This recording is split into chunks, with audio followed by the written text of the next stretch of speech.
வாசிக்கலாம். ஆதியாகமம் புத்தகம் 12ஆம் அதிகாரம் 18, 19, 20. அன்றியும்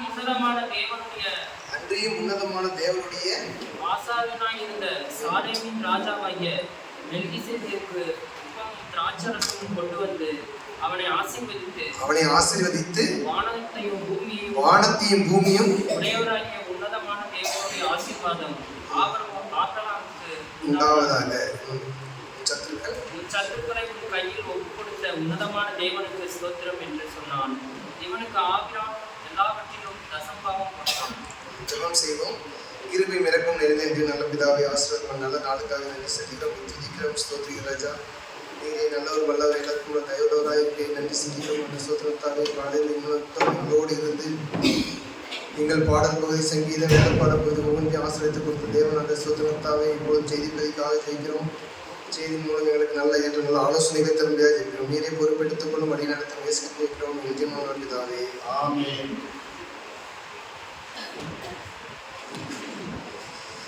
ஆதியாகமத்தின் புஸ்தகம் 14ஆம் அதிகாரம் ஒரு ஸ்டோரி மாரி தான். அது உங்களுக்கு தெரியும் நினைக்கிறேன். இருந்தாலும் நான் ஒரு சின்ன விளக்கம் கொடுத்துட்டு அதுக்கப்புறம் செய்திக்குள்ளாக போகிறேன். இந்த 14ஆம் அதிகாரத்தில் பார்த்தீங்கன்னா முதல் வசனத்தில் இந்த வசனங்களில் ஒரு 5 சம்பவங்கள் நடக்கிறது. இந்த அதிகாரம் முழுவதும், அதாவது சோதோமின் ராஜா மற்ற ராஜாக்களோடு சேர்ந்து யுத்தம் செய்கிறார். இரண்டாவது அதிகாரத்தில் பார்க்கறது யுத்தத்திலே லோத்தானவன் சிறைப்பட்டு போகிறான். மூன்றாவது சிறைப்பட்ட லோத் ஆபிரகாம் மீட்டுக் கொள்கிறான். நான்காவதாக ஆபிரகாம் யுத்தத்தில் ஜெயித்து திரும்பி வருகிறான். வரும் வழியிலே 2 ராஜாக்களை சந்திக்கிறான். இப்படி 5 சம்பவங்கள் இந்த அதிகாரத்தில் நடக்கிறது. இதை பார்த்தீங்கன்னா முதல் வசனத்துல 4 ராஜாக்களை குறித்து பார்க்கிறோம். வாசிங்களேன். அம்ராமின் ஒரு ராஜா, அரியோகி, கெதர்லாகோமேர்,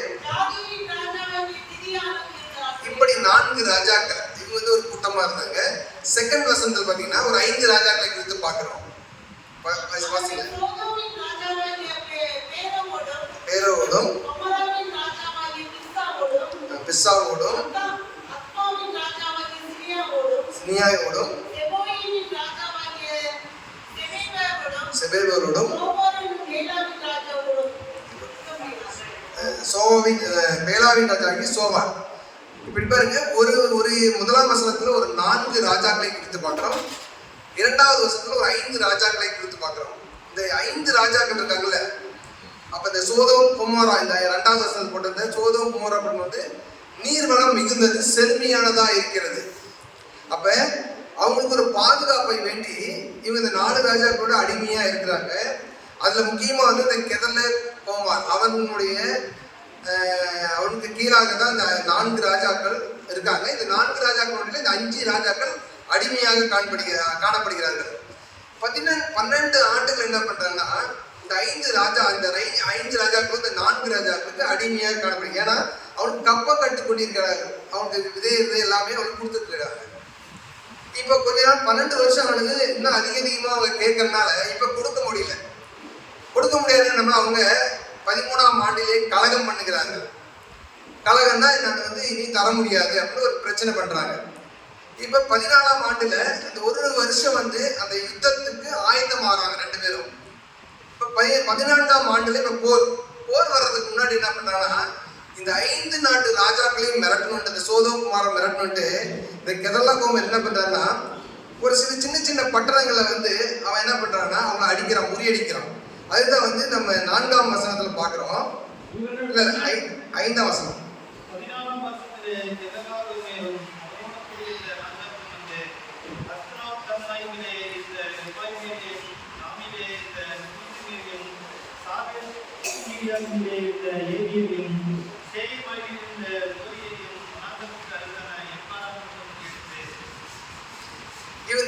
இந்த ராஜாக்கள்லாம் இந்த பட்டணத்தால யாருன்னா மிருக ஜீவன்கள் உடையவர்கள். வாசிக்கலாம். உபாகம புஸ்தகம் 2:10 வாசிக்கலாம். அதுல எமியரை பத்தி பிடிக்கும். நெடியவருக்குமான பலத்த ஜனங்களாகிய எளிய ஏமியர் இவங்க யாருன்னா ராட்சத மனிதர்கள். அதே போல உபாகம் 2:20-21 பார்த்தீங்கன்னா சூசிமியர் பத்தி போட்டுருக்கோம், அவங்க ராட்சத மனிதர்கள் அப்படின்ட்டு. அதே போல யோசுவாவின் புஸ்தகம் 12:4 பார்த்தீங்கன்னா அஸ்தரோத்கின அவங்களையும் வந்து ராட்சத மனிதர்கள். இப்படியாக இந்த நான்கு நாட்டு ராஜாக்கள் அந்த 5 நாட்டு ராஜாக்களை முறியடிக்கிறதுக்கு முன்பதாக ஒரு பயங்கலப்பட்டு ராட்சத மனிதர்களாக எல்லாத்தையும் என்ன பண்றாங்க, முறியடிக்கிறாங்க. இப்ப முறியடிச்சுட்டு இப்ப 2 பேரும் வந்து சித்தி பள்ளத்தாக்குல 2 பேர் இருக்காங்க. ஒரு பக்கம் 4 ராஜாக்கள், ஒரு பக்கம் 5 ராஜாக்கள். ஆனா முன்னே தோத்தவன் யாருன்னா 5 ராஜாக்கள் கப்பம் கட்டினவன். இப்ப போர் தொடுக்கிறாங்க. போர் தொடுக்கிற பார்த்தோன்னா இந்த 5 ராஜாக்களும் சேர்த்து இந்த 4 ராஜாக்களும் சேர்ந்து இந்த 5 ராஜாக்களை முறியடிக்கிறார்கள். இந்த சோதம் குமோரா எல்லாமே தோத்து போயிடறாங்க. திரும்பியும் முறியடித்த பின்பு அவங்க என்ன பண்ணாலும் ஓடுறாங்க. ஓடி போய் அங்கேருந்து அந்த அது நீர்வளம் அதிக பகுதினால அங்கே நிறைய கேணிகள் போட்டிருக்கு. கேணிகளை கிணறு. அந்த 5 ராஜாக்கள் சோதம் குமார் அவங்க பட்டத்தால் எல்லாமே ஓடி போய் அந்த கேணி அந்த கிணத்துல வந்து நிறைய பேர் மூழ்கி சேர்த்து இறந்துறாங்க. முடிஞ்சவங்க என்ன பண்றாங்கன்னா தப்பிக்க நினைச்சவங்க மலைகளை போய் ஒண்டிடுறாங்க. இப்ப அந்த மாதிரி அதுல ஒருத்தர் என்ன பண்றான், அதுல இப்ப இந்த சோதம் குமாரா பட்டணத்துல தான் உங்களுக்கு நமக்கு தெரியும் 12ஆம் அதிகாரத்துல ஆபிரகாமும் லோத்து பிரிகிறப்ப லோத்து வந்து சமபூமி நல்ல நீர்வளம் மிகுந்தது என்னன்னா சோதோம் குமாரா பட்டணத்து அருகில தான் போய் அவங்க கூடாரம் கூட வாங்கலாம். இப்ப இந்த 5 ராஜாக்களையும் சிறைப்பட்டு போறப்ப இந்த லோத்தையும் என்ன பண்றாங்க, பக்கத்துல தான் இருக்கிறான். லோத்தையும் சோதோம் குமாரா பட்டணத்துல இருக்கிறான். அவனையும் வந்து இழுத்துட்டு போயிடலாம், அவனையும் சிறை பிடிச்சு போயிடுறாங்க. அதனால அவனுடைய மனைவி மற்றும் அவனுடைய சொத்துக்கள் எல்லாத்தையுமே அந்த 4 ராஜாக்கள் எடுத்துட்டு போயிடுறாங்க. அப்ப வந்து அதுல சோதோம் குமாரனுடைய ஒரே ஒரு ஒருத்தர் என்ன பண்றான், ஓடி வந்து இதே ஆபிரகாம் இடத்துல சொல்றான், இது மாதிரி உன்னுடைய சகோதரனா சகோதரனுடைய மகன். பட் இந்த இடத்துல சொல்றப்ப சகோதரனை சிறை பிடிச்சிட்டு போயிட்டாங்க அப்படின்னு ஆபிரகாம் இடத்துல சொல்லும் போது ஆபிரகாம் என்ன பண்றான், எங்க இருக்கானா அப்ப ஆபிரகாம் வந்து வாசிங்களேன்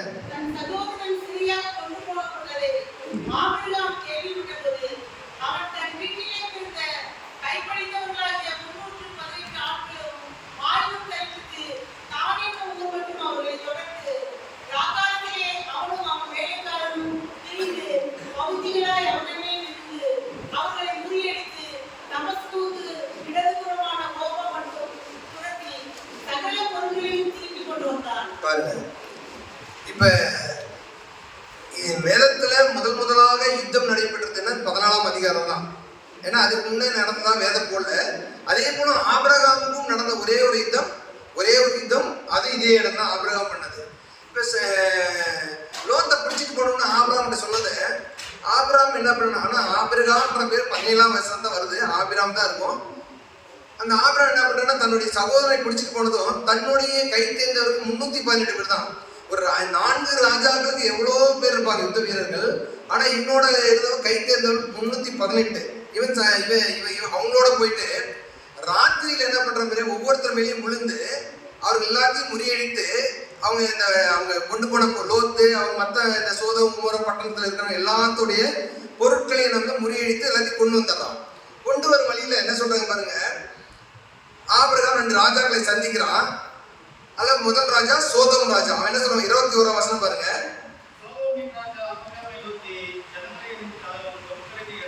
பாருங்க, ஜனங்களையும் பொருட்கள் எல்லாத்தையும் கொண்டு வரப்ப அந்த சோதம் ராஜா தோத்து போன ராஜா என்ன சொல்றான், ஜனங்களை மட்டும் எனக்கு தந்திருக்க, நீ கொள்ளையடிச்ச பொருட்கள் எல்லாம் நீயே வைத்துக்கொள் அப்படின்றப்ப 22-23 வசனத்துல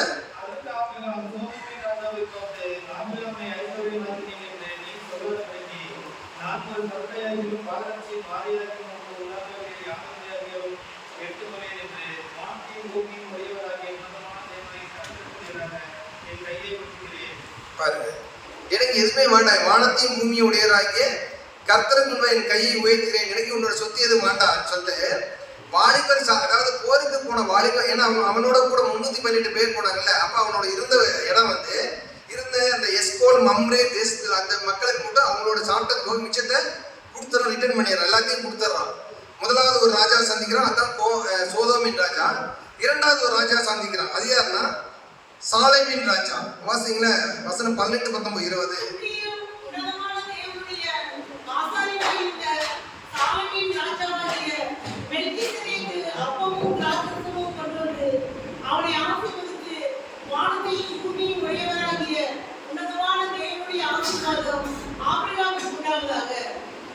பாருங்க, வானத்தையும் பூமி உண்டாக்கிற உன்னதமான தேவனோட ஆசீர்வாதம் உண்டாதாக என்று மெல்கிதேஸ் ஒருத்தன் வந்து என்ன பண்றான், பொருளை கொடுன்றான். பொருள் வந்து பொருளாசை பண்றது வந்து சாத்தானோட வேலை. இன்னொருத்தன் அப்பமும் திராட்சை ரசத்தையும் கொடுக்குறான். அப்பமும் திராட்சை ரசம் யாருக்கு ஒப்பாக இருக்கிறது? இயேசு கிறிஸ்துக்கு ஒப்பாக இருக்கிறது. ஒன்று சாத்தான் போல ஒருத்தன் கொடுக்குறான், ஒருத்தர் வந்து இயேசு கிறிஸ்து ஒப்பான அப்பமும் திராட்சை ரசத்தையும் கொடுக்குறான். இதுதான் வந்து இந்த அதிகாரத்துல ஏற்பட்டது. இந்த அதிகாரத்துல எதை நம்ம பார்க்க போறோம்னா, இதுல வேற ஒவ்வொருடைய கேரக்டர் என்னென்னு பார்க்கறோம். நம்ம முதலாவதாக இதுல பார்க்க லோத்தை குறித்து பார்ப்போம். லோத்து வேதத்துல லோத்தை குறித்து சொல்லப்படுற லோத்து வந்து ஒரு நீதிமான் என்று சொல்லப்படுகிறது. 2 பேதுரு 2:8 லோத்தை குறித்து வேதம் சொல்லுகிறப்ப நீதிமானது. இந்த நீதிமானா இருந்தாலும் கூட இதை நாம் கற்றுக்கொள்வது என்னன்னா, தேவன் முதலாவது நாம் கற்றுக்கொள்வது ஒண்ணு, இன்னொன்று அப்படிப்பட்ட தேவன் நம்மிடத்தில் வருகிறதுனால நமக்கு என்ன நன்மைகள் ஏற்படும் நான் பார்க்கிறோம். லோத்து பாருங்க, நீதிமானா இருக்கிறான். பட் ஆனா அவன் இருக்கிற இடம் எங்க? சோதோம் குமார பட்டணம். அவர்கள் எப்படிப்பட்டவர்கள்? பொல்லாதவர்கள், துன்மார்கள், பாவிகளாக இருக்கிறார்கள். அப்ப இயேசு கிறிஸ்து கர்த்தர் என்ன பண்றார்? அவர்களை தண்டிக்கிறார். அவர்களை தண்டிக்கப்படும் பொழுது அவர்களோடு இருக்கிற நீதிமானும் தண்டிக்கப்படுகிறான். அப்படிதான் லோத்து வந்து தண்டிக்கப்படுகிறான். ஏன்னா அவன் அதே கூட்டு போயிடறாங்க. ஏன்னா துன்மார்க்கோடு இருக்கிறப்ப சிறைப்பட்டு அவனோடய கூட்டு போயிடுறாங்க. நீதிமான் துன்மார்க்கோட வாசம் பண்ணும்போது கர்த்தருடைய நியாயத்திற்கு வரும்பொழுது அவனும் துன்மார்க்கரோட அந்த பாதிப்பை நீதிமானுக்கும் வழங்கப்படுகிறதா இருக்குது. இதுல நம்ம என்ன கற்றுக்கொள்ளா, துன்மார்க்கரோட நாம் சேரக்கூடாது. அதாவது சங்கீதம் 1ஆம் அதிகாரம் 1:2 என்ன சொல்லுது? ஆலோசனை நடக்காமலும் பாருங்க, அந்த துன்மார்க்கரோட நம்ம இருந்தா, நீங்க நம்ம கிறிஸ்துவோட பிள்ளைகளாக நாம நீதிமானால இருந்தாலும் அவர்களுக்கு ஏற்படுகிற பாதிப்பு நமக்கும் ஏற்படுகிறதா இருக்கிறது. அதை வெளிப்படுத்தல் 18:4 கூட அந்த வசனம் சொல்லுவோம். வெளிப்படுத்தல் புஸ்தகம் 18:4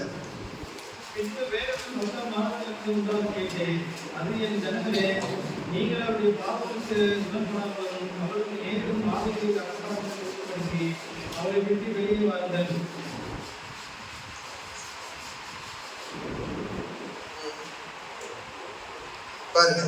அப்ப இதுல நம்ம என்ன தெரியுது? லோத்து மாதிரி நாம் துன்மார்க்கரோட ஐக்கியம் வைக்க கூடாது. இரண்டாவதாக ஆபிரகாமை குறித்து நாம் பார்க்கிறோம். ஆபிரகாமை குறித்து பார்த்தீங்கன்னா, ஆபிரகாம் நற்குணம் உள்ளவன். அவன் தேவனுக்கு பயப்படுகிறவனா இருக்கிறான், கீழ்ப்படுகிறவனா இருக்கிறான், தேவனை நேசிப்பவனாக இருக்கிறான். இந்த கெதர்லா கோமை ராஜா வந்து யுத்தத்தை பார்க்கப்ப ஆபிரகாமுக்கு இது முதல் யுத்தமா இருக்கு. ஆனா அந்த ராஜாவுக்கு நிறைய யுத்தங்களை பார்த்திருப்பான். ஆனா வேதத்துல சொல்லப்படாலும் நிறைய யுத்தங்களை பார்த்திருப்பான். ஆனா பாருங்க, 5 ராஜாக்கள் தோத்த இடத்துல ஆனா ஒரே ஒருத்தர் 318 போயிட்டு ஜெயிக்கிறதை பார்க்கிறோம். இப்ப 13ஆம் அதிகாரத்துல பார்த்தீங்கன்னா, லோத்துக்கும் ஆபிரகாமுக்கும் எதனால பிரச்சனை வருது? சமபூமியில் தாங்க முடியாத ஒரு ஆசீர்வாதத்தை தேவன் கொடுத்தார். பட் ஆனா கொடுத்தாலும் கூட இல்ல, அவங்க 2 பேருக்கு ஆசீர்வாதம் கொடுத்தாலும் கூட அந்த சோதம் பட்டணம் என்ன சொல்றான், நகையை கொடுக்க, இப்ப பொருளை எடுத்துக்கோ அப்படின்னு சொல்றப்ப என்ன சொல்றான்னா, பொருள் வாண்டான்னு சொல்லிடுறான் இல்லைங்களா? புரியல?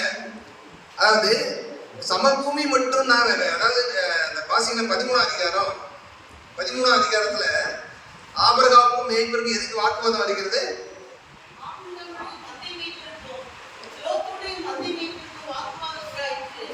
பாருங்க, நம்ம என்ன தெரியுதுன்னா, ஆபிரகாமுக்கும் வாக்குவாதம் வர்றது இப்ப எதை குறிக்கிறதுனா, நமக்கு ஒரு பிரச்சனை வந்துச்சுன்னு வச்சுக்கோங்க, நமக்குள்ள நம்ம என்ன பண்றோம், ஒருத்தரை பார்த்து அவங்க எப்படி தோல்வி அடைவார்கள் என்று பார்க்கிறோம். ஆனா இங்க லோத்துக்கும் ஆபிரகாம் பிரச்சனை வருது.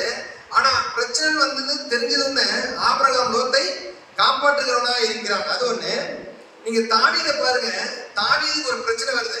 தாவீதுக்கு பிரச்சனை ஒண்ணு, அவன் என்ன சொல்றான், ஆண்டவர் இடத்துல போய் இந்த தண்டை நான் பின்தொடரலாமா இல்ல ஜெயிக்கலாமா என்று கேட்கிறான். வாசிங்க 1 சாமுவேல் 38. தாவீது கர்த்தரை நோக்கி, நான் இந்த தண்டை பின்தொடர வேண்டுமா, அதை பிடிப்பேனா என்று கேட்டான். அதற்கு அவர், அதை பின்தொடர், அதை நீ பிடித்து சக்கரத்தையும் பிடித்துக் கொள்வாய் என்றார். தாவீதுக்கு ஒரு பிரச்சனைன்றப்ப தாவீது ஆண்டவரிடத்துல கேட்கிற கர்த்தர் என்னன்னு, நான் இது தன்னை தொடரலாமா? ஏன்னா அமலேக்கிற வந்து அவங்க வைஃப், மனைவி, பிள்ளைகள் எல்லாத்தையும் முடிச்சு போயிடறான். அப்ப கர்த்தரிடத்துல கேட்கிறான்.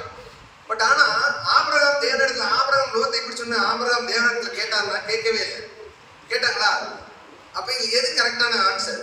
அதாவது தாவீதுக்கு ஒரு பிரச்சனை, தாவீது பிரச்சனை வரப்ப கர்த்தரிடத்துல கேட்கிறான். ஆனா ஆபிரகாம் வந்து ஒரு பிரச்சனை போறப்ப தேவனிடத்துல கேட்கவே இல்லை. ஏன்னா இல்ல நம்ம என்ன அறிந்துக்கொள்ளா, தாவீதுக்கு தன் பிரச்சனை வரப்ப அவன் கர்த்தரை கேட்கிறான். அப்ப நமக்கு ஒரு பிரச்சனைனா கண்டிப்பா ஆண்டவரிடத்துல கேட்கணும். ஆனா தன் சகோதரனுக்கு, நமக்கு தேவைப்படுற சகோதரனுக்கு நமக்கு ஒரு பிரச்சனை கண்டிப்பா ஆண்டவரை கேட்கணும். அவருக்கு அவர் கேட்டுதான் ஜெபிக்கணும். அவருக்காக தான் ஜெபிக்கலாம். ஏன்னா தன்னுடைய சகோதரன் சொல்றப்ப திருச்சபையில வர ஒவ்வொருத்தரும் நமக்கு சகோதர சகோதரிகள் தான். அதனால இப்போ ஒருத்தர் நம்ம பிடிச்சவங்க பிடிக்காதவங்க பார்த்துட்டு ஆண்டவர் அவங்களுக்கு கஷ்டம்னா ஆண்டவத்துல நம்ம கேட்டுதான் ஜெபிக்கணும். ஆண்டவரே உங்களை எனக்கு பிடிக்காது, நான் இவங்களுக்காக ஜெபிக்கலாமா? அப்படிலாம் இல்லை.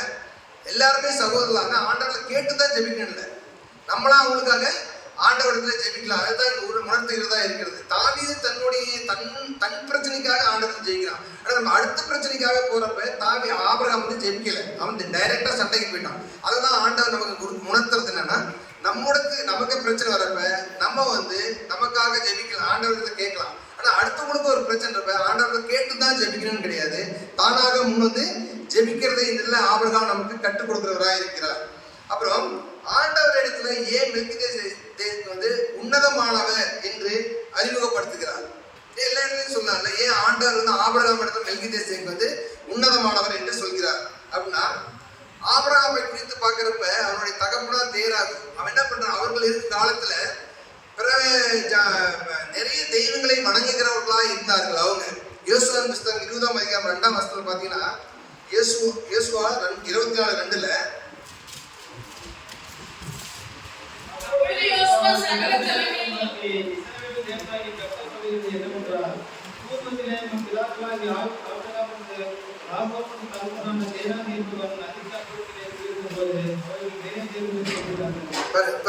பிற தெய்வங்களை கும்பிட்டாங்க. திடீர்னு 12ஆம் அதிகாரத்துல பாத்தீங்கன்னா கர்த்தர் என்ன சொல்றாரு? ஆபிரகாம நீ வா, நான் உன்னை ஆசீர்வதிக்கிறேன். டப்புன்னு வந்துட்டாரு. அவர் எதுவுமே கேட்கல, பதிலே சொல்லல. ஆனா வந்தவர், அவருக்கு நிறைய தெய்வம் தெரியும். பட் எப்படி நம்ம இந்த தெய்வம் தான் முக்கியமான தெய்வம், உயர்ந்தவர் எப்படி தெரியும்னு அதுக்குதான் அவருக்கு அறிவிக்கிறார். ஏன் கூட்டங்கள் வந்தனால அவர் தான் பெரிய தெய்வம். ஏன்னா உன்னதமான தெய்வன் இடத்துல வரணும்னா அது ஏன் வைக்கிறதுன்னா, உன்னதமானவன் ஏல் எலியோன் என்று அர்த்தம். அப்ப உன்னை ஏல் எலியோன், ஏல்னா கடவுள், எலியோன்னா உன்னதமானவர். அப்ப உன்னதமான கடவுள், நம்முடைய கடவுள் உயர்ந்தவர் என்பதை நிரூபிப்பதற்காக, ஏன்னா ஆபிரகாமுக்கு சர்வவல்லவர் என்று தெரிவதற்கு முன்பாகவே உன்னதமான தேவன் என்பதை அவர் வந்து அவருக்கு தெரியப்படுத்தினார். அதற்காக தான் யாத்ராகம் 23 கூட பாருங்க. யாத்ராகம் 23 கர்த்தர் சொல்றார், உன்னதமான தேவன் என்னை அன்றி உனக்கு யாருமே இல்லை, அவர் தான் பெரிய தெய்வம், உயர்ந்தவர் அப்படின்றார். அதே போல 1 கொரிந்தியர் 8ஆம் அதிகாரம் 4, 5, 6 படிக்கல. 1 கொரிந்தியர் 8, 4, 5, 6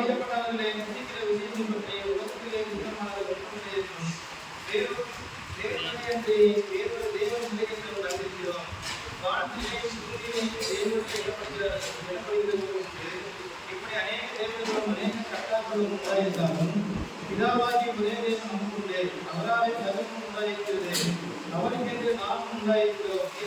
என்னும் ஒரே கருத்திலும் நமக்குள்ளே, அவர் மூலமாய் சகலம் உண்டாயிருக்கிறது, அவர் மூலமாய் நாம் உண்டாயிருக்கிறோம்.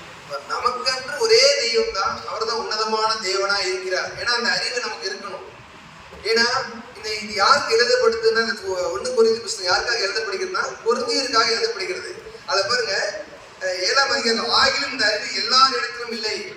கிறிஸ்துவராக இருக்கிறாங்க, அந்த சபைக்கு எழுதுறாங்க. ஆனால் அந்த அறிவு எல்லாருக்கும் உன்னதமானது நம்முடைய ஒரே தேவன் என்பது யாருக்குமே தெரியறதில்லை. அதுதான் அந்த வார்த்தையை சொல்றது 7ஆம் வசனத்துல, இந்த அறிவு எல்லாரிடத்தும் இல்லை என்று சொல்லப்படுகிறதா இருக்கிறது. அப்ப உன்னதமான தெய்வன் ஒரே ஒரு தெய்வம் தான் இருக்குது. அது யாரு? நம்முடைய தெய்வமா இருக்கிறது. அப்புறம் ஆபிரகாமினுடைய குணம் என்னன்னு பாக்குறோம். ஆதியாகமம் 13:6 வசனம் என்ன சொல்லுதுன்னா, அவனை பாருங்க, அவ்வளவுக்கு அதிகமாய் ஆசீர்வதிக்கிறார். சமவெளி ஃபுல்லா லோத்தோடதையும் ஆபிரகாமோடது இருக்குது. அவ்வளவு ஆசீர்வாதமா இருக்கிறப்ப 14ஆம் ஆதியாகமம் 14:1 இவன் சோதம் என்ன சொல்றான்? நீ ஜனங்களை வைத்துக் கொள்ளும், என்னுடைய பொருட்களை நீ வைத்துக் கொள்ளும், ஜனங்களை கொடுன்றான். ஆனா இதுல வாண்டான்னு சொல்லிடுறான். ஆனா ஆதியாகமம் 15வது அதிகாரத்துல பாருங்க, முதல் வசனம் என்ன சொல்லுது பாருங்க. இந்த காரியங்கள் நடந்த பின்பு கர்த்தருடைய வார்த்தை ஆபிரகாமுக்கு தரிசனத்திலே உண்டாகி, அவர் ஆபிரகாமே, நீ பயப்படாதே, நான் உனக்கு கேடுகளும் உனக்கு மகா பெரிய பலனுமாய் இருக்கிறேன் என்றார். ஆபிரகாம் சந்தைக்கு போயிட்டு வந்துட்டாங்க. போயிட்டு வர்றதுக்கு முன்னாடி இந்த வசனம் தேவையா, போயிட்டு வந்த வாட்டி இந்த வசனம் நமக்கு தேவைப்படுதா? ஆண்டவர் என்ன சொல்ற, ஆபிரகாம் பார்த்து, நீ பயப்படாதே, உனக்கு கேடகம் உனக்கு மகா பெரிய பலனுமா இருக்கிறேன் என்று சொல்றாரு. எப்ப சொல்றாருன்னா, போர் முடிச்சுட்டு வந்த வாட்டி சொல்றாரு. அப்ப யுத்தத்துக்கு போகாதுன்னு அந்த ஆசீர்வாதம் நல்லதா, போயிட்டு வந்தது நல்லதா? ஆனா ஆண்டவர் போயிட்டு வந்த வாட்டி தான் அந்த ஆசீர்வாதம் அவனுக்கு கொடுக்குறாரு. ரெண்டாவது பாருங்க, அவ்வளவு ஆசீர்வாதம் ஆண்டவர் 13ஆம் அதிகாரத்துல கொடுத்தாரு. 14ஆம் சோதம் கொடுக்குற நகை பொருள் எதுவுமே வானான்ட்டான். ஆனா 2ஆம் வசனத்துல என்ன சொல்றாரு, 15:2 அடியேனுக்கு என்ன தருவேன்ற பாருங்க. அவரோட குணம் பாருங்க, அவ்வளவு சொத்துக்கள் இருந்தாலும் அடியேனுக்கு என்ன தருவேன் என்று ஆண்டவர் இடத்துல அவன் கேட்கிறான். ஆபிரகாம் கேட்கிறதையும் நாம் பார்க்கிறோம். அடியேனுக்கு என்ன தருவேன் ஆண்டவர் என்ன சொல்றாரு, ஆபிரகாமை போல ஒரு கூடாரத்தில் உட்காந்து நம்மளும் யுத்தம் பண்றோம். என்னன்னா, எனக்குள்ள நமக்குள்ள ஒரு வட்டத்தை போட்டு, இதுதான் என்னோட எல்லை. இப்ப நான் எனக்குன்னா, இப்ப எனக்கு 48 வயசு ஆயிடுச்சு, நான் ஒரு வேலையில இருந்தா அதான் எனக்கு வேலை, இதுதான் இவ்வளவு. எனக்கு சில பேர் வயசானவங்க இருக்காங்க, சில பேர் ரிட்டையர் ஆகிட்டு இருக்கீங்க, பென்ஷன், இவ்வளவுதான் வாழ்க்கை, என்னுடைய வாழ்க்கை இவ்வளவுதான். நம்ம ஒரு சுற்று வட்டாரத்துல ஒரு பவுண்டரிக்குள்ள உட்காந்துருக்கோம். அது போலதான் ஆபிரகாம் உட்காந்து, ஆண்டவரே எனக்கு என்ன தருவேன்னு கேட்கிறப்ப உன்னதமானது என்ன சொல்றது, நீ கூடாரத்தை விட்டு வெளியே வா, வெளியே வானத்தை அண்ணாந்து பார்த்தா எவ்வளவு நட்சத்திரங்கள் இருக்குதோ அவ்வளோ உன்னுடைய சந்ததிகள் பெருகும் என்று சொல்ற பாக்குறோம். அப்ப நம்ம ஆண்டவர் என்ன சொல்றாருன்னா, அவன் பாருங்க, யாருக்கிட்டையும் போல ஒரு ஆசீர்வாதத்துக்காக தேவன் எடுத்து போகிறவனா இருக்கிறதை நாம் பார்க்கிறோம். இது அடுத்ததாக மெல்கிதேசை குறித்து பார்க்கிறோம். அவனை குறித்து என்ன வேதம் சொல்லிருந்தா, யூத பண்டிதர்கள், வேதத்துல இல்லாதது, யூத பண்டிதர்கள் என்ன சொல்றாங்கன்னா, சாலேமின் ராஜாவாகிய மெல்கிதேசை இருக்கின்றாங்க. சாலேம் என்பது எருசலேம் என்று சொல்றாங்க. அது வேதத்துல சொல்லப்படல. எதற்காக சாலேமின் ராஜா எருசலேமின் ராஜாவாக மெல்கிதேசுனாங்கன்னா, அவனை என்ன சொல்றாங்கன்னா சேம் சொல்றாங்க. அதாவது யாரு, நோவாவின் மகனாகிய சேம். ஏன்னாக்க ஆண்டவர் எப்படி உன்னதமானவர் என்று ஆபிரகாம் அறிவிக்கிறார்னா, உலகம் அழிவதை சேம் பார்த்தான். அதே போல உலகம் மறு உருவாக்கப்பட்டதையும் சேம் பார்த்தான். ஏன்னா தேவன் நம்ம எப்படி உன்னதமான ஒரே நாள் உலகத்தை அழிக்கிறாரு. ஒரு பேழையை கட்டி பேழையில மலையை கொண்டு ஆடு மாடு நிறைஞ்சு எல்லாத்தையுமே சாகடிக்கிற ஒரே இதுல மீண்டுமாக மறு உருவாக்கம் பண்ணுகிறார். அப்ப தேவனுடைய எப்படிப்பட்ட உன்னதமானவர் என்று மெல்கிதேஸ், அதுக்காக தான் ஆபிரகாம் இடத்தை சொல்றாங்க. ஆனா வேதத்துல எப்படி இல்ல. ஆனா வேதம் என்ன சொல்லுகிறதுனா, மெல்கிதேஸ் அவன் ஒரு நீதியின் ராஜா, சமாதானத்தின் பிரபு என்று வேதத்துல சொல்லப்படுகிறது. அவர் இன்னொன்னு என்னன்னா, முக்கியமாக மெல்கிதேசேக்கு தேவனுக்கு இயேசு கிறிஸ்துக்கு ஒப்பானவராக சொல்லப்படுகிறது. ஏன்னா அவன் தான் அப்பவும் திராட்சரசம் கொண்டு வரான். அப்பத்துக்கும் திராட்சரசத்துக்கும் ஒப்பானவர் யாருங்க, இயேசு கிறிஸ்துவாக. அதே போல தாயும் தகப்பனும் இல்லை என்று சொல்லப்படுகிறது. ஆண்டவருக்கு அதே போல தாய், ஆனால் மரியாதையோடு பிறந்தாலும் தாயும் தகப்பனும் உண்மையாலும் இல்லை, தேவனுடைய குமாரனாக ஒப்பிடப்படுகிறதாக இருக்கிறது. மெல்கிதேசை படிக்கணும்னா எபிரேயர் புஸ்தகம் 7ஆம் அதிகாரம் 1-10 நீங்க படிச்சீங்கன்னா தெளிவாக அவரை பத்தி போட்டிருக்கு. வாசிக்கலாமே.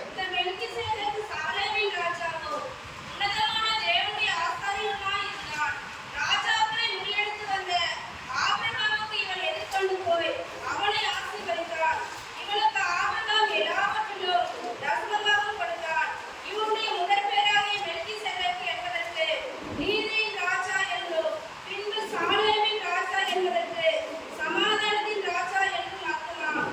இவன் தகப்பனும் தாயும் வம்சம் வசாரி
போல இயேசு கிறிஸ்து தான் ராஜாவும் ஆசானா இருந்தார். அதனாலதான் 2 பேரும் ஒன்றாக ஒப்பிடப்படுகிறதா இருக்கிறது.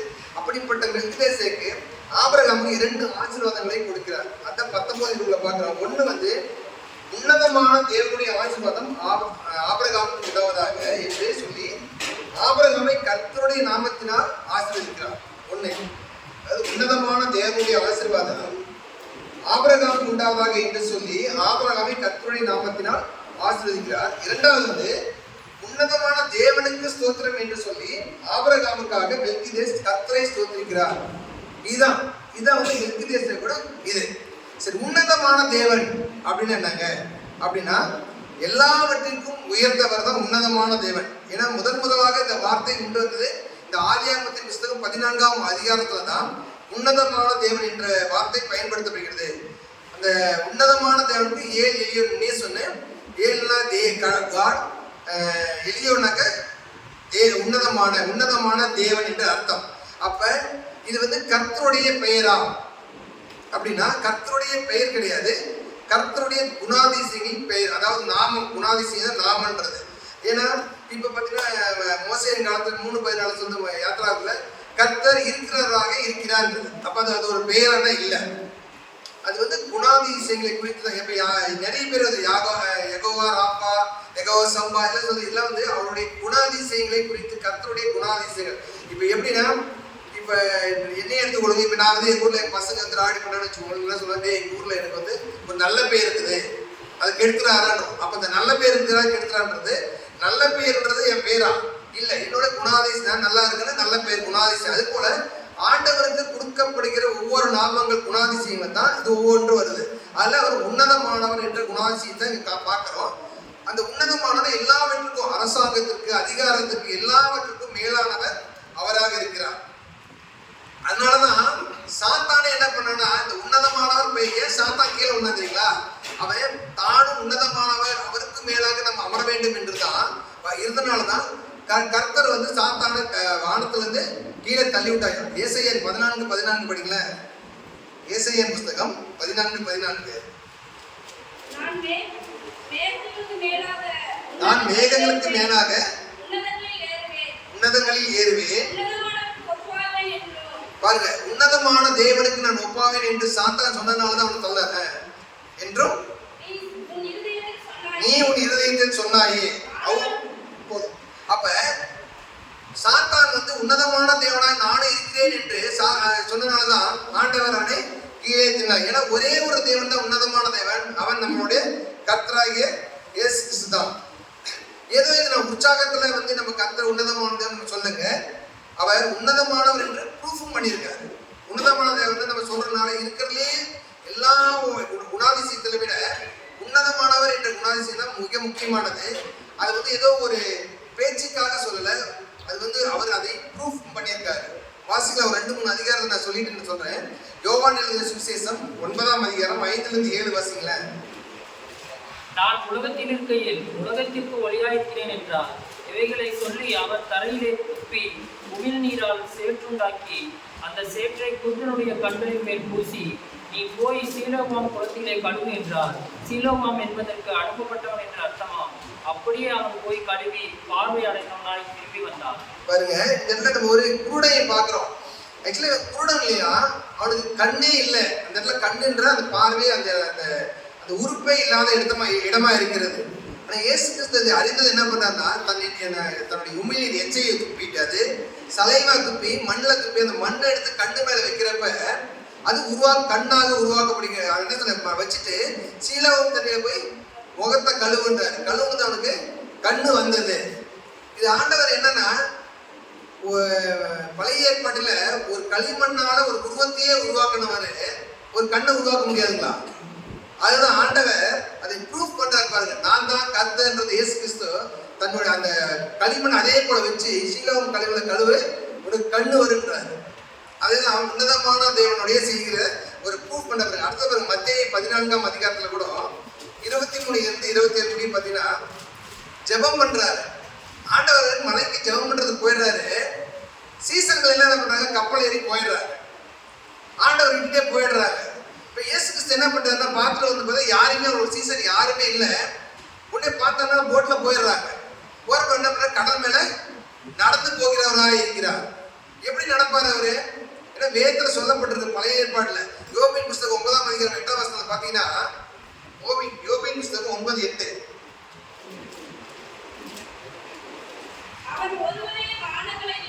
அவர் ஒருவரே வானங்களை விரித்து பாருங்க, சமுத்திரத்தின் அலைகளின் மேல் நடக்கிறவர் அவர் ஒருத்தர் தான். அவர் தான் நம்மளுடைய இயேசு கிறிஸ்து. அது மாதிரி ப்ரூஃப் பண்றாரு ஒவ்வொன்றும். அதே போல இன்னொரு காரியம் கூட சொல்ற பாருங்க, தானியேலின் புஸ்தகம் 4ஆம் அதிகாரம் 17ஆம் வசனத்துல வாசிக்க வேண்டாம், நேபுகாத்நேச்சர் பத்தி பார்க்கிறோம். அவன் மிகப்பெரிய மகா பிரபுவா இருக்கிறான் அந்த நாட்டுல. அப்போ அங்க தானியேல் என்ற ஒரு சிறுமைப்பட்டவனா ஒருத்தன் இருக்கிறான், சிறை கைதியா. இப்ப நேபுகாத்நேச்சர் என்ன பண்ண, தன்னுடைய சிலை பண்ணிட்டு அவன் என்ன பண்ண, நான் தான் உன்னதமானவர் என்று சொல்றான். ஆனா தானியேல் ஒரு நாளைக்கு 3 வாட்டி உபவாசம் ஜெபம் பண்றவன், அவன் என்னது, கர்த்தர் தான் உன்னதமான தேவன் என்று சொல்கிறார். இப்ப ஆண்டவர் கேட்கிறாரு, கர்த்தர் தானியேல்கிட்ட, என்னப்பா உனக்கு பிரச்சனைன்றப்ப, நான் தான் உங்களை உன்னதமான தேவன் சொல்றேன். ஆனா அவன் நேபுகாத்நேச்சர் சொன்னா அவன் தான் உன்னதமான தேவன் என்று சொல்றாரு. அப்ப ஆண்டவர் யோசிச்சு என்ன சொல்றாரு, இவன் மகா பிரபுதான் இருக்கிறான், இவனை நான் பைத்தியக்காரனா ஆகிறப்பாரு, இவன் மிருகங்களோட இருப்பான், பிள்ளை தின்கிறவனாய் ஆயிடுவான்ட்டு ஆண்டவர் அதை ப்ரூவ் பண்ற, நான் தான் உன்னதமானவர் என்று ப்ரூவ் பண்றதை பாக்குறோம். அப்ப வேதத்துல உற்சாகத்துக்காக நான் உன்னதமான சொல்ல அவர் அதை ப்ரூவ் பண்றதாகவும் இருக்கிறார். அப்ப இப்படிப்பட்ட உன்னதமான தேவன் நம்மிடத்துல வரும் பொழுது நமக்கு என்ன செய்கிறார் அப்படி 3 காரியங்கள் சொல்லி நான் முடிக்கிறேன். சங்கீதம் 21:7 வாசிங்களேன். சங்கீதம் 21:7. ராஜா கர்த்தர் மேல் நம்பிக்கையா இருக்கிறார், உன்னதமானவருடைய தயவினால் அசைக்கப்படாது இருப்பார். ராஜா கர்த்தர் மேல் நம்பிக்கையா இருக்கிறார், உன்னதமானவருடைய தயவினால் அசைக்கப்படுகிறார். அதாவது உன்னதமானவருடைய தயவு நமக்கு வரும் பொழுது நாம் அசைக்கப்படுவதில்லை. இது அந்த வசனம் சொல்லுது. உன்னதமானவருடைய தயவு நம்ம இடத்துல வரும் பொழுது நாம் அசைக்கப்படுவதில்லை, நாம் உறுதிப்படுத்தப்படுகிறோம். ஏன்னா தாவீதுடைய வாழ்க்கையை பார்க்கலாம். அவனுடைய வாழ்க்கை ஒரு நிரந்தரமாக இல்லை. அவ்வளவு பெரிய ராஜா, தாவீது ராஜா, சவுலுக்கு பயந்து அங்கங்க ஓடிக்கிட்டே இருக்கான். உறுதிப்படாத ஒரு வாழ்க்கையா அசைக்கப்பட்டு ஓடிக்கிட்டே இருக்கான். அவனுக்கு எங்கேயுமே எந்த இடமும் இல்லாத அப்படிப்பட்ட சூழ்நிலையில சங்கீதம் 16:8 அவன் சொல்றான், கர்த்தரை நான் எப்பொழுதும் எனக்கு முன்பாக வைத்திருக்கிறேன், நான் அசைக்கப்படுவதில்லை என்று சொன்னப்ப சவுல் முறியடிச்சு கடைசியில் அவன் ஒரு மிகப்பெரிய ராஜாவாக அங்க இருக்கிறத பார்க்கிறோம்.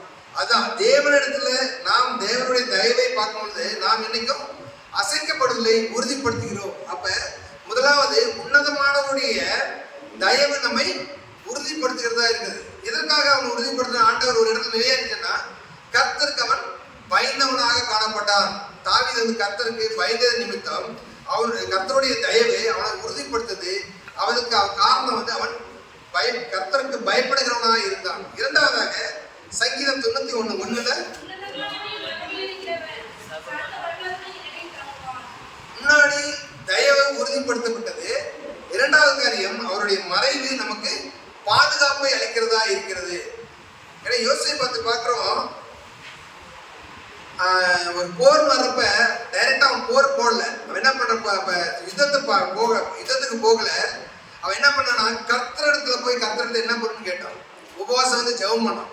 போரே ஆரம்பிக்கல. அப்ப அவங்களுக்குள்ளே ஆண்டவர் போர் ஆரம்பிச்சு வின் பண்ண கொடுத்தார். அவன் யாரை நம்பினானா, கர்த்தருடைய வார்த்தையை யோசேப்பு நம்பினான்.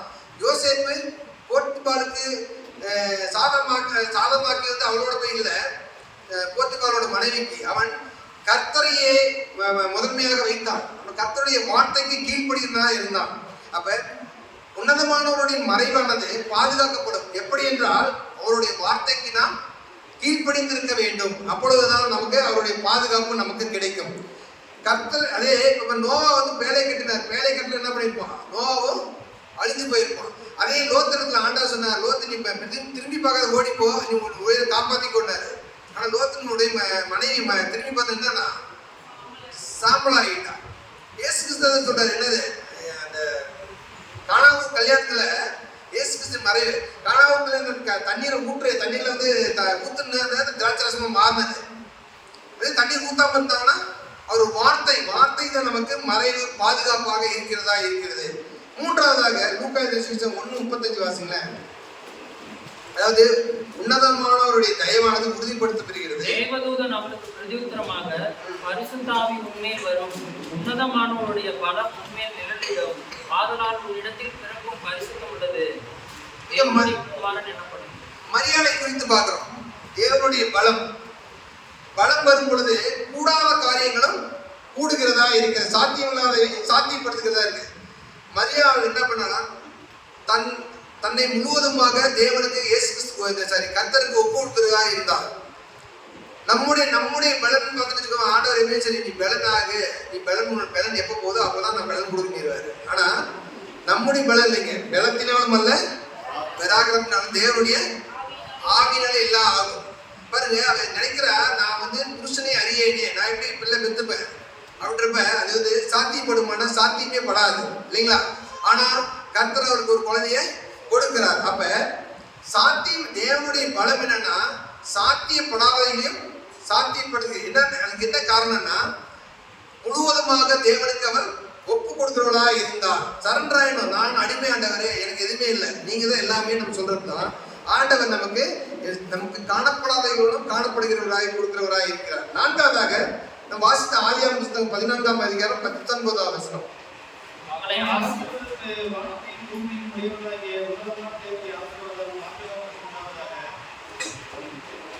அவரை ஆசீர்வதித்தார். இப்ப பிரஜாதிகாரங்க ஆபிரகாம் என்ன சொல்றாங்கன்னா மகா பிரபுன்றாங்க. நம்மை நாமே ஒரு நாள் பாராட்டிக்கிறோம். ஆனா பிரஜாதிகாரங்களும் மகா பிரபு எப்படின்னா தேவனுடைய ஆசீர்வாதம் அவனுக்கு இருந்தனால அவனை எல்லாமே மகா பிரபுன்னு சொல்றாங்க.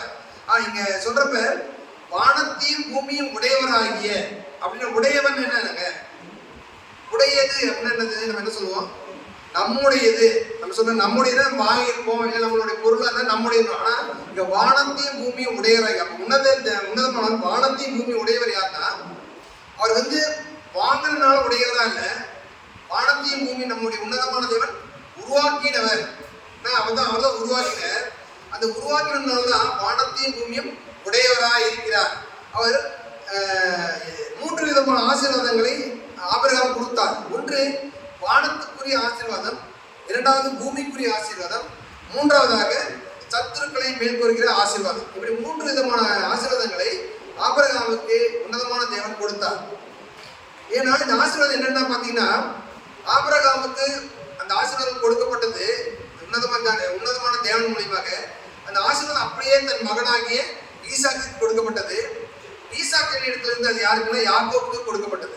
அப்ப இந்த ஆசீர்வாதம் அங்க ஆரம்பத்தில் ஆபிரகாமுக்கு கொடுக்கப்பட்ட விளக்கமாக சொல்லவில்லை, அது யாக்கோபுக்கு கொடுக்கப்பட்ட பொழுது இது தெளிவாக சொல்லப்பட்டிருக்கு. ஆதியாகமத்தின் புத்தகம் 27:27 வாசிங்கள. ஆதியாகம புத்தகம் 27:27.